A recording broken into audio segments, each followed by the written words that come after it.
तर पहिली जी माझ्या मनातली गोष्ट आहे ती आहे माझ्या मुलीच्या जन्माच्या वेळची, म्हणजे 20-1 वर्षापूर्वीची गोष्ट. माझ्या मुलीच्या जन्माच्या वेळेला मला प्रचंड लेबर पेन्स आपण जे म्हणतो त्याचा खूप त्रास जास्त होत होता. म्हणजे या ज्या वेदना असतात त्या शब्दात सांगणं खरंच शक्य नाही आहे. जो त्यातून जातो त्यालाच फक्त कळतं ते.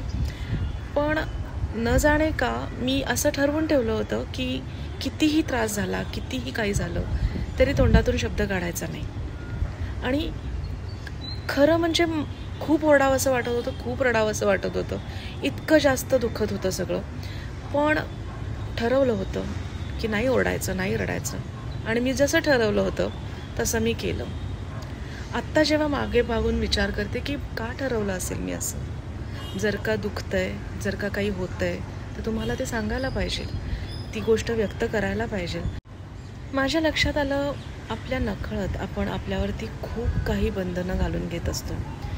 खूप सहन करायची ताकद गरज आहे किंवा नाही तरीसुद्धा सहन केलं पाहिजे या विचाराने आपण ते सहन करत असतो.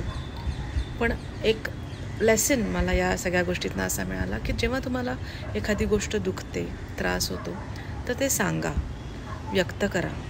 एका माणसाला सांगा, तुमच्या मित्रमैत्रिणींना सांगा. जर तुम्ही ते नाही सांगितलं तर ते समजू शकत नाही. आणि दुसरी गोष्ट, सांगणं अत्यंत इम्पॉर्टंट आहे. मग ते बरोबर का चूक, तसा तुला त्रास होणं बरोबर का चूक, ही गोष्ट नंतर येते. मात्र सहन करत राहू नका. जर का दुखतंय तर ते दुखतंय, त्याला याच्यापेक्षा वेगळं सत्य काही नाही, हे मान्य करा.